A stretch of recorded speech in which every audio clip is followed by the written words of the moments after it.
Hi there, welcome to my second video for the Great Guitar Build of 2020, and I'm going to introduce this video with a little bit of discussion and a small unboxing before I actually get on to the building. First of all, one very important point is that although I didn't show it in the first video, I do use protection, a dust mask a lot of the time. I do have dust extraction, although it's something that I still have to improve, and I also wear ear protectors a lot of the time. And just as a small review, I have tried the ISO-tunes that Ben likes a lot. I'm not wild about them. I don't find that the sound is very good. I don't find them that comfortable. So just to say, yes, they're practical in many ways. They're not my favourite choice. What I actually like to use is either standard ear protectors, or I have a set of closed headphones that I use, and these actually work pretty well for blocking out noise from machines and such, and I can listen to music from my phone on them. So that's my favoured ear protection device. Secondly, there's a guitar that I forgot to show you last time, which is another one that I finished quite recently, and this one was also a lot of fun to make. This is my pencil telly, so the top, you can see it's on a sapele body again. The top is made out of a load of pencil stubs from coloured pencils with black wood, and so I cut those out, let me bring it a bit closer, and glued them together with epoxy resin, and then made the top out of that. And you can see I've got the pencil themed control cover, and I also put pencils as fret markers. So that one was a bit whimsical, but quite a fun guitar to make as well. And next, the other thing that I want to do today is a little unboxing, because I've just received a large box from Thomann. I know what's in it, more or less, and part of it relates to the Great Guitar Build. The reason why it's so big was that I ordered a couple of their gig bags. Thomann do a great cheap gig bag, 20mm of padding for less than €18. So I bought a couple of those, partly because I've got so many guitars lying around here and I need to put a couple of them away because I don't have space. Then some small things. I got some security strap buttons, a couple of knobs to go on this guitar, and a barrel jack. So most of the hardware is going to be black. And the other thing that's come in this box is a pair of lace pickups, and they're both the same. They are what they call alumitome death buckers. So let me open one up and show you. And this is going to actually be part of the overall look of the guitar. So these are, I think, really smart looking pickups, and I'm going to use that a little bit as the theme for some of the inlays, I think. So a pair of those lace pickups, which hopefully sound as good as they look, and there we go. So let's get on to building the neck and finishing the body. So let's get started on the neck.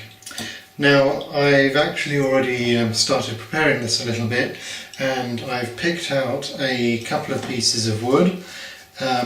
This is some of the rest of the piece of Unofficial. That a lot of this, so this piece here comes from that, and this bit, and also the bits that were on the top of the guitar. So this is also another offcut from that, effectively. And then I have this bit of Zebrano, which comes from a plank that I've used before. So this was another sort of offcut. I have plenty of proper neck blanks, but I didn't think that using those was really in keeping with the vibe of this guitar. Now, I've already cut these down to size in order to make a 3-piece laminate.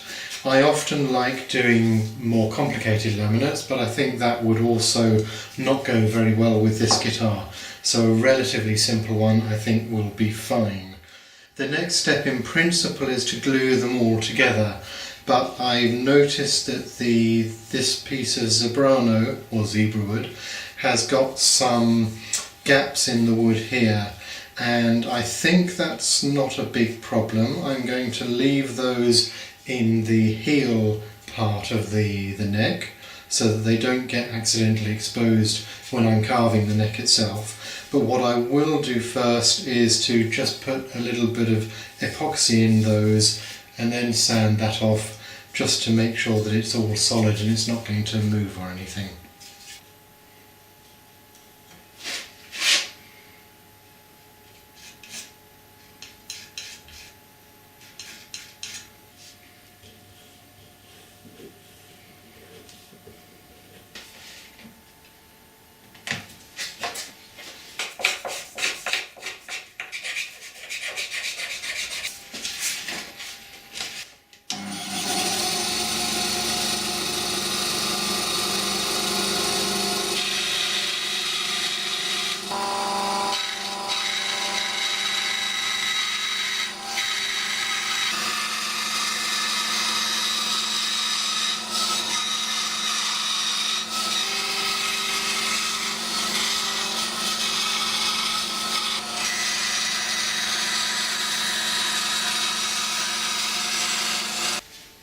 So here it is, and the great thing about designing your own body shape is that no one can tell you that you've got it wrong. They might not like it, but you can't say that it's actually wrong. Any mistakes, you just say that's how I designed it.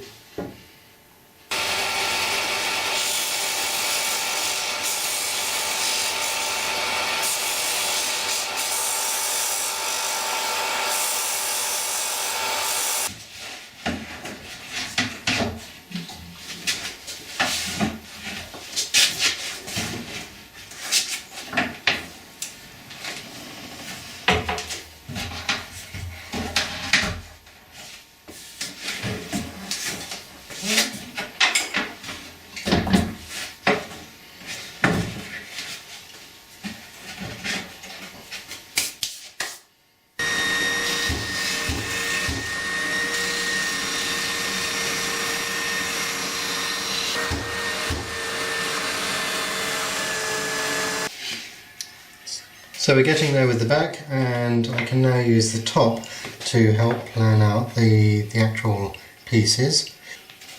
One thing I should say is that with all of these straight edges that needed to be prepared and then glued together, this is an utterly insane way to build a guitar body. On one hand, that pretty much guarantees that no one else is going to be stupid enough to do it, and so it will be unique. On the other hand, it means that I have a deadline to finish it before the men in white coats can take me away. So here I'm preparing the pieces for the neck. Yesterday I filled this with epoxy in the cracks that were here. This is going to be the heel end, so those hopefully will not show.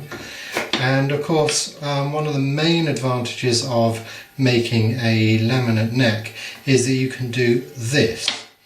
And that means that if the wood of this does warp, then the two pieces warp in opposite directions, and so they should correct each other. So there's been a small change of plan. After I sanded all of these pieces down, I measured the width, and it was very much touch and go for the width of the fretboard at the body end. And so what I've done is I've quickly created a couple of veneers of a piece of maple that I had, which will stick in there, and now I've got plenty of width.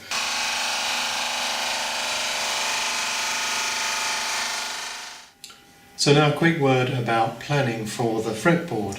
Now I mentioned, I think, that I'm planning to make this a multi-scale guitar, 25 inches to 26.5 inches. And I don't have a ruler for 26.5 inches. I've got 25 inches and I've got 27 inches here. So what I've done is I've drawn out the entire fretboard essentially, based on the width of the first and the sixth strings and the width of the nut, which I'm going for a 43mm width, slightly high, but but still relatively normal. And I worked out the width that it should be at the 24th fret based on the width of the saddles that I'm getting. And then I've sort of extrapolated out where the 27-inch scale length would be based on the width of the fretboard, so that the 26.5-inch scale length falls on the edge of the fretboard. This means that the strings themselves will be slightly less than 26.5 and slightly more than 25 for the first and sixth strings, but I'm not too worried about that.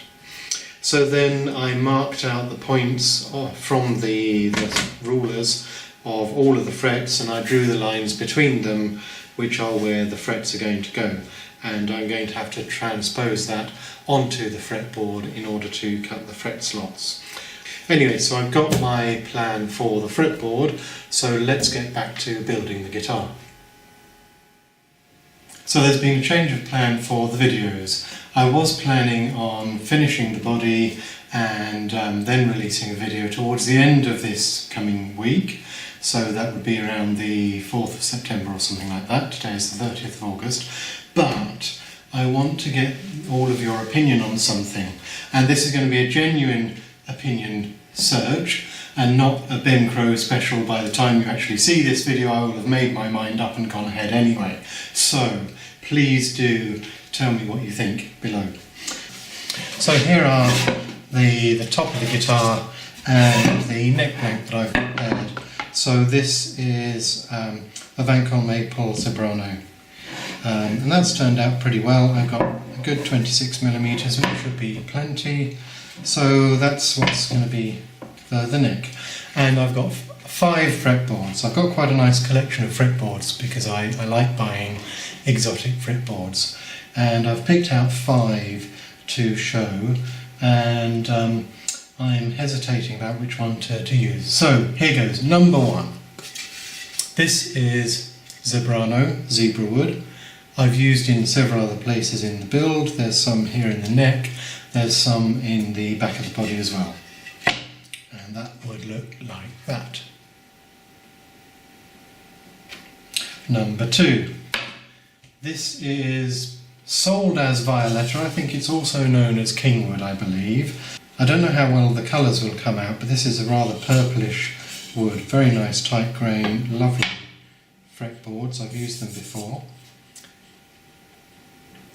And that would look like that. I quite like this one. I think it goes well with the colours of the top. But let's see what you think. Number 3. Here is a piece of Ziricote. And this looks a bit messy at the moment because it's very roughly cut, but when that's been properly sanded down and everything, that will look lovely. So that's number 3, the Ziricote. Number 4, this is a piece of, well, it's called Sonokaling, but this is actually an Indonesian rosewood. Let me show you that. Also very nice. Goes on like that. Obviously the masking tape disappears. So that's number 4. And number 5, which is what I was originally thinking, although it's a bit of a sort of boring default choice, is a piece of ebony. Natural ebony, not stained, so there is still some, a little bit of colour in it. And that goes on like that. So I'm going to end this video here a bit early and ask you to let me know what you think. And just as a parting little remark, I'd like to say thank you very much to everybody who's commented on my first video. I'm really blown away by the comments that I've had, so yeah, many thanks. Keep watching, and I hope you enjoy the build and you like the guitar as it takes shape. So see you again soon. Bye bye.